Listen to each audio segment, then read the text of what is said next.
Gooseberries by Anton Chekhov. The whole sky had been overcast with rain clouds from early morning. It was a still day, not hot, but heavy, as it is in gray dull weather when the clouds have been hanging over the country for a long while, when one expects rain and it does not come. Ivan Ivanovitch, the veterinary surgeon, and Birkin, the high school teacher, were already tired from walking, and the field seemed to them endless. Far ahead of them they could just see the windmills of the village of Myronositsko. On the right stretched a row of hillocks which disappeared in the distance behind the village, and they both knew that this was the bank of the river, that there were meadows, green willows, homesteads there, and that if one stood on one of the hillocks one could see from it the same vast plain, telegraph wires, and a train which in the distance looked like a crawling caterpillar, and that in clear weather one could even see the town. Now, in still weather, when all nature seemed mild and dreamy, Ivan Ivanovitch and Birkin were filled with love of that countryside, and both thought how great, how beautiful a land it was. "Last time we were in Prokofy's barn," said Birkin, "you were about to tell me a story." "Yes, I meant to tell you about my brother." Ivan Ivanovitch heaved a deep sigh and lighted a pipe to begin to tell his story, but just at that moment the rain began. And 5 minutes later heavy rain came down, covering the sky, and it was hard to tell when it would be over. Ivan Ivanovitch and Birkin stopped in hesitation. The dogs, already drenched, stood with their tails between their legs gazing at them feelingly. "We must take shelter somewhere," said Birkin. "Let us go to Alahin's, it's close by." "Come along." They turned aside and walked through mown fields, sometimes going straight forward, sometimes turning to the right, till they came out on the road. Soon they saw poplars, a garden, then the red roofs of barns. There was a gleam of the river, and the view opened onto a broad expanse of water with a windmill and a white bathhouse. This was Sofino, where Alahin lived. The watermill was at work, drowning the sound of the rain. The dam was shaking. Here wet horses with drooping heads were standing near their carts, and men were walking about covered with sacks. It was damp, muddy, and desolate. The water looked cold and malignant. Ivan Ivanovitch and Birkin were already conscious of a feeling of wetness, messiness, and discomfort all over. Their feet were heavy with mud, and when, crossing the dam, they went up to the barns, they were silent, as though they were angry with one another. In one of the barns there was the sound of a winnowing machine. The door was open, and clouds of dust were coming from it. In the doorway was standing Alahin himself, a man of 40, tall and stout, with long hair, more like a professor or an artist than a landowner. He had on a white shirt that badly needed washing, a rope for a belt, drawers instead of trousers, and his boots, too, were plastered up with mud and straw. His eyes and nose were black with dust. He recognized Ivan Ivanovitch and Birkin, and was apparently much delighted to see them. "Go into the house, gentlemen," he said, smiling. "I'll come directly, this minute." It was a big 2-storied house. Alahin lived in the lower story, with arched ceilings and little windows, where the bailiffs had once lived. Here everything was plain, and there was a smell of rye bread, cheap vodka, and harness. He went upstairs into the best rooms only on rare occasions, when visitors came. Ivan Ivanovitch and Birkin were met in the house by a maidservant, a young woman so beautiful that they both stood still and looked at one another. "You can't imagine how delighted I am to see you, my friends," said Alahin, going into the hall with them. "It is a surprise." "Pelagia," he said, addressing the girl, give our visitors something to change into. And, by the way, I will change too.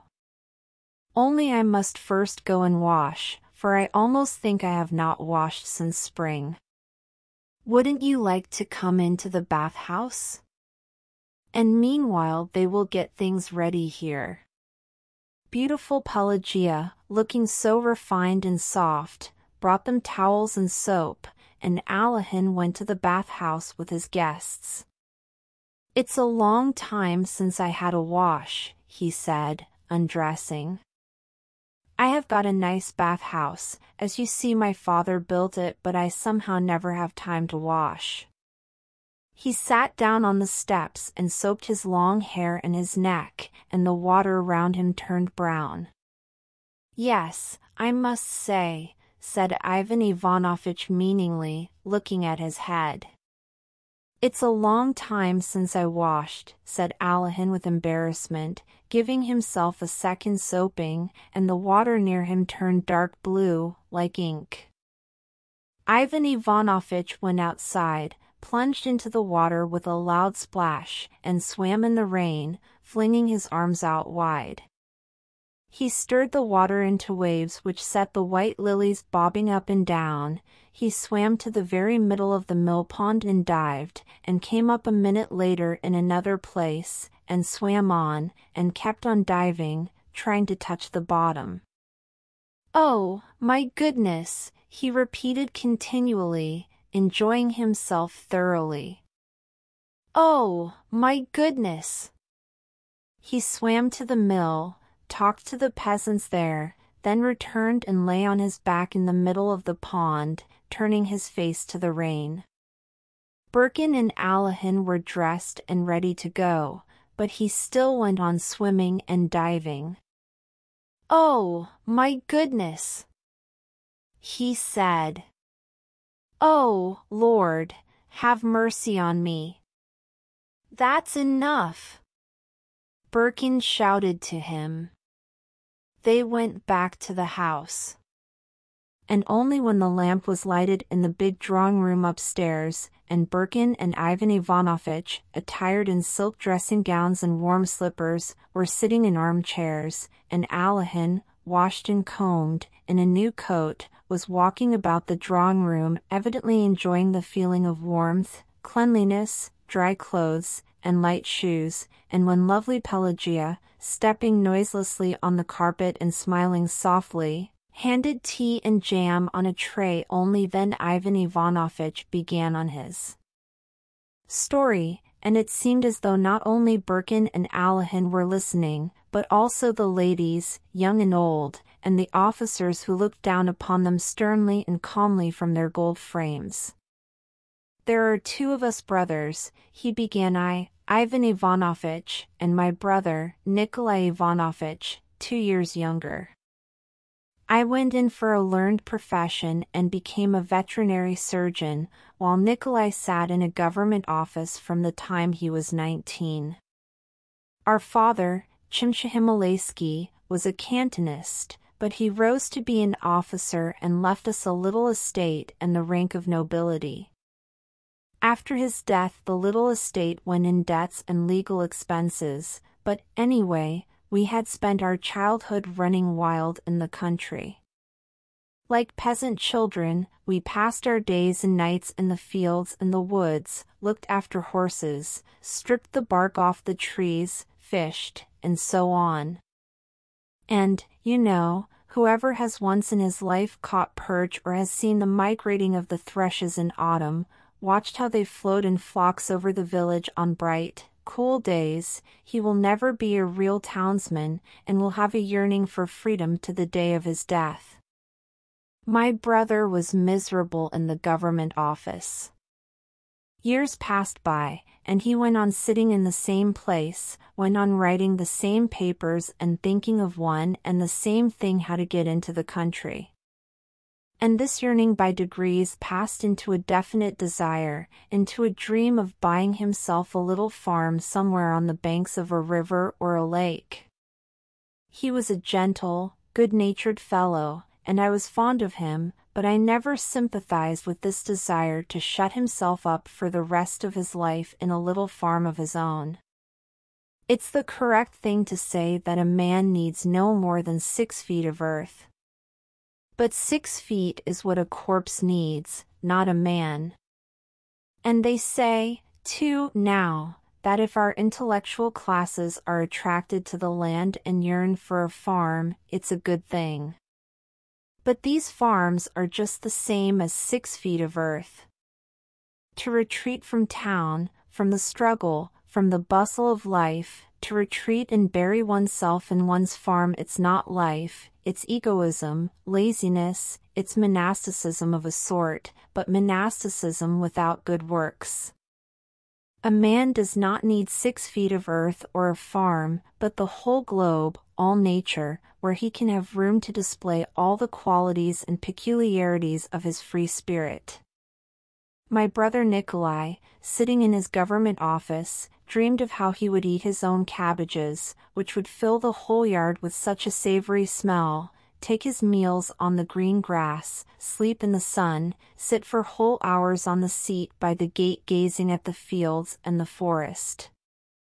Gardening books and the agricultural hints in calendars were his delight, his favorite spiritual sustenance. He enjoyed reading newspapers, too, but the only things he read in them were the advertisements of so many acres of arable land and a grass meadow with farmhouses and buildings, a river, a garden, a mill and mill ponds, for sale.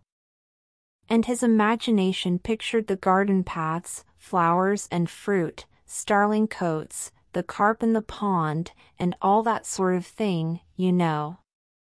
These imaginary pictures were of different kinds according to the advertisements which he came across, but for some reason in every one of them he had always to have gooseberries.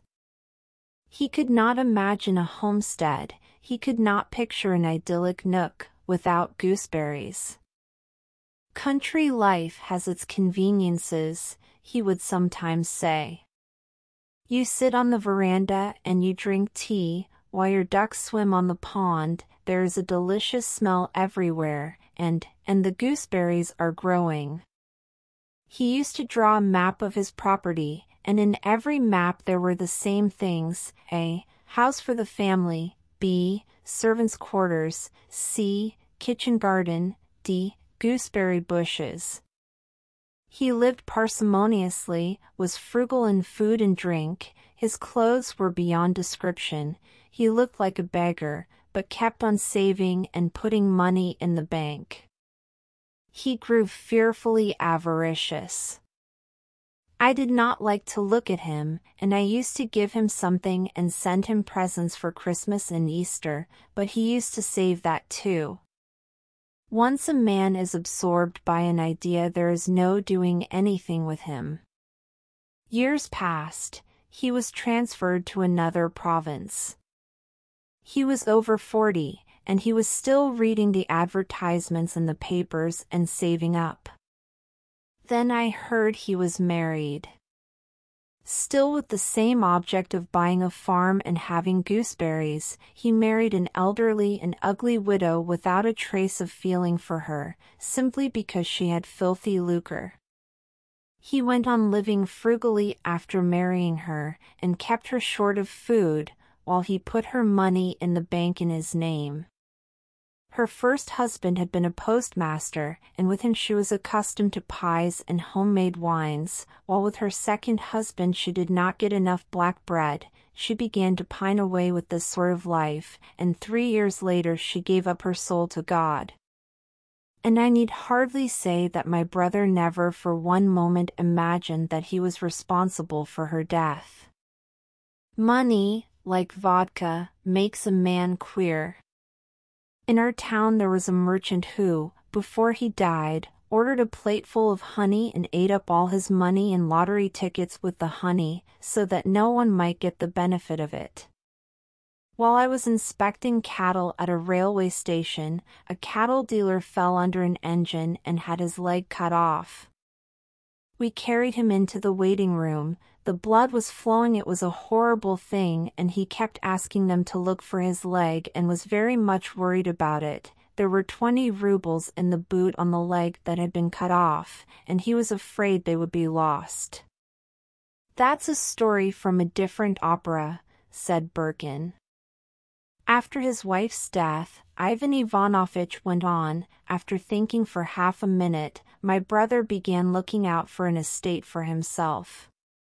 Of course, you may look about for 5 years and yet end by making a mistake, and buying something quite different from what you have dreamed of.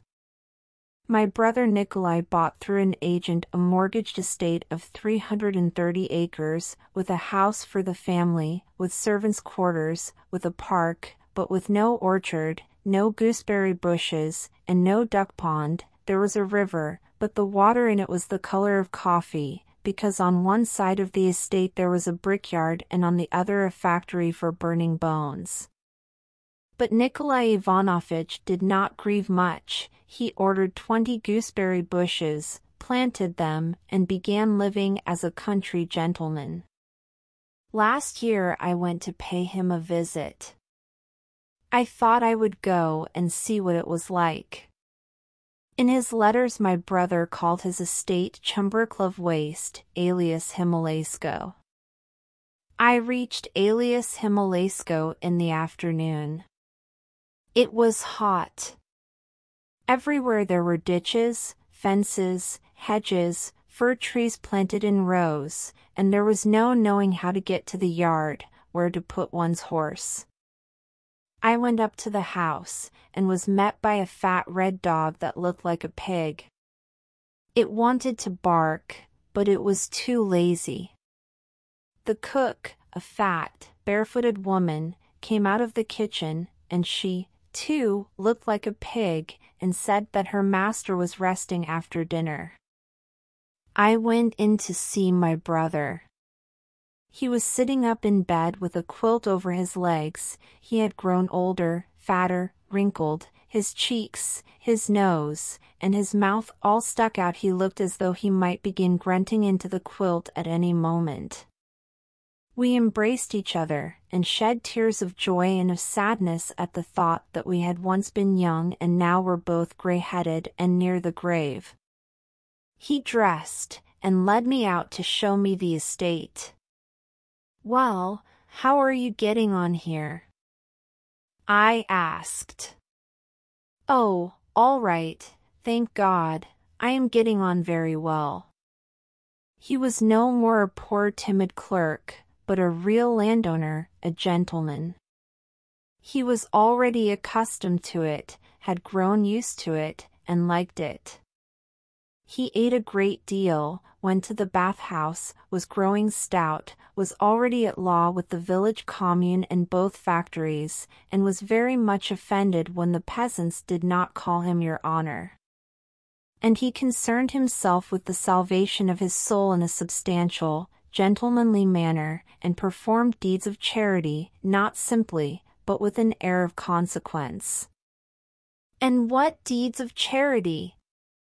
He treated the peasants for every sort of disease with soda and castor oil, and on his name day had a Thanksgiving service in the middle of the village, and then treated the peasants to a gallon of vodka. He thought that was the thing to do.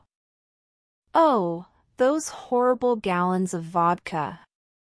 One day the fat landowner hauls the peasants up before the district captain for trespass, and next day, in honor of a holiday, treats them to a gallon of vodka, and they drink and shout hurrah, and when they are drunk bow down to his feet.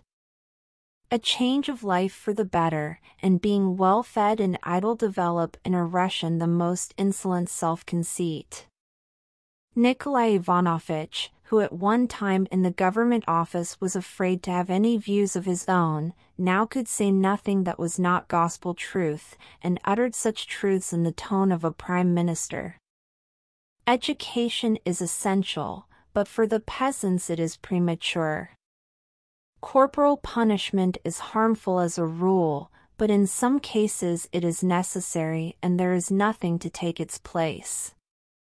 I know the peasants and understand how to treat them, he would say. The peasants like me. I need only to hold up my little finger and the peasants will do anything I like. And all this, observe, was uttered with a wise, benevolent smile. He repeated 20 times over, we noblemen, I as a noble. Obviously he did not remember that our grandfather was a peasant, and our father a soldier. Even our surname Chimchihimalaysky, in reality so incongruous, seemed to him now melodious, distinguished, and very agreeable. But the point just now is not he, but myself. I want to tell you about the change that took place in me during the brief hours I spent at his country place. In the evening, when we were drinking tea, the cook put on the table a plate full of gooseberries. They were not bought, but his own gooseberries, gathered for the first time since the bushes were planted. Nikolai Ivanovitch laughed and looked for a minute in silence at the gooseberries, with tears in his eyes. He could not speak for excitement. Then he put one gooseberry in his mouth, looked at me with the triumph of a child who has at last received his favorite toy, and said, "How delicious!" And he ate them greedily, continually repeating, "Ah, how delicious! Do taste them." They were sour and unripe, but, as Pushkin says, dearer to us the falsehood that exalts than hosts of baser truths. I saw a happy man whose cherished dream was so obviously fulfilled, who had attained his object in life, who had gained what he wanted, who was satisfied with his fate and himself. There is always, for some reason, an element of sadness mingled with my thoughts of human happiness, and, on this occasion, at the sight of a happy man I was overcome by an oppressive feeling that was close upon despair. It was particularly oppressive at night. A bed was made up for me in the room next to my brother's bedroom, and I could hear that he was awake, and that he kept getting up and going to the plate of gooseberries and taking one. I reflected how many satisfied, happy people there really are. What a suffocating force it is! You look at life, the insolence and idleness of the strong, the ignorance and brutishness of the weak, incredible poverty all about us, overcrowding, degeneration, drunkenness, hypocrisy, lying.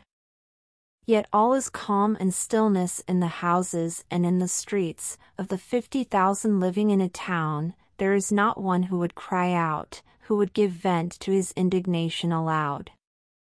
We see the people going to market for provisions, eating by day, sleeping by night, talking their silly nonsense, getting married, growing old, serenely escorting their dead to the cemetery, but we do not see and we do not hear those who suffer, and what is terrible in life goes on somewhere behind the scenes.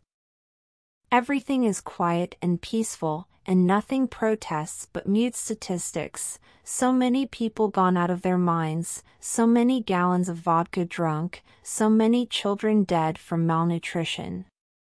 And this order of things is evidently necessary. Evidently the happy man only feels at ease because the unhappy bear their burdens in silence, and without that silence happiness would be impossible. It's a case of general hypnotism. There ought to be behind the door of every happy, contented man someone standing with a hammer continually reminding him with a tap that there are unhappy people, that however happy he may be, life will show him her laws sooner or later, trouble will come for him, disease, poverty, losses, and no one will see or hear, just as now he neither sees nor hears others. But there is no man with a hammer. The happy man lives at his ease, and trivial daily cares faintly agitate him like the wind in the aspen tree, and all goes well. That night I realized that I, too, was happy and contented. Ivan Ivanovitch went on, getting up. I, too, at dinner and at the hunt liked to lay down the law on life and religion, and the way to manage the peasantry. I, too, used to say that science was light, that culture was essential, but for the simple people reading and writing was enough for the time. Freedom is a blessing, I used to say, we can no more do without it than without air, but we must wait a little. Yes, I used to talk like that, and now I ask, for what reason are we to wait? Asked Ivan Ivanovitch, looking angrily at Birkin. Why wait, I ask you? What grounds have we for waiting? I shall be told, it can't be done all at once, every idea takes shape in life gradually, in its due time. But who is it says that? Where is the proof that it's right? You will fall back upon the natural order of things, the uniformity of phenomena, but is there order and uniformity in the fact that I, a living, thinking man, stand over a chasm and wait for it to close of itself, or to fill up with mud at the very time when perhaps I might leap over it or build a bridge across it? And again, wait for the sake of what? Wait till there's no strength to live? And meanwhile one must live, and one wants to live. I went away from my brothers early in the morning, and ever since then it has been unbearable for me to be in town. I am oppressed by its peace and quiet, I am afraid to look at the windows, for there is no spectacle more painful to me now than the sight of a happy family sitting round the table drinking tea. I am old and am not fit for the struggle, I am not even capable of hatred, I can only grieve inwardly, feel irritated and vexed, but at night my head is hot from the rush of ideas, and I cannot sleep.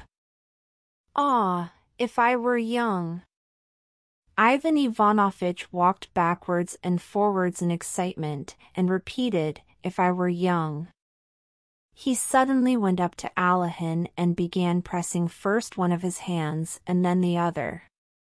Pavel Konstantinovitch, he said in an imploring voice, don't be calm and contented, don't let yourself be put to sleep.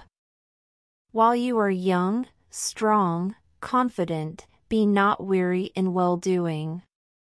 There is no happiness, and there ought not to be, but if there is a meaning and an object in life, that meaning and object is not our happiness, but something greater and more rational. Do good! And all this Ivan Ivanovitch said with a pitiful, imploring smile, as though he were asking him a personal favor. Then all three sat in armchairs at different ends of the drawing-room and were silent. Ivan Ivanovitch's story had not satisfied either Birkin or Alehin. When the generals and ladies gazed down from their gilt frames, looking in the dusk as though they were alive, it was dreary to listen to the story of the poor clerk who ate gooseberries. They felt inclined, for some reason, to talk about elegant people, about women. And their sitting in the drawing-room where everything, the chandeliers and their covers, the armchairs, and the carpet under their feet reminded them that those very people who were now looking down from their frames had once moved about, sat, drunk tea in this room, and the fact that lovely Pelagia was moving noiselessly about was better than any story. Alehin was fearfully sleepy, he had got up early, before 3 o'clock in the morning, to look after his work, and now his eyes were closing, but he was afraid his visitors might tell some interesting story after he had gone, and he lingered on. He did not go into the question whether what Ivan Ivanovitch had just said was right and true. His visitors did not talk of groats, nor of hay, nor of tar, but of something that had no direct bearing on his life, and he was glad and wanted them to go on. It's bedtime, though, said Birkin, getting up. Allow me to wish you good night. Alehin said good night and went downstairs to his own domain, while the visitors remained upstairs.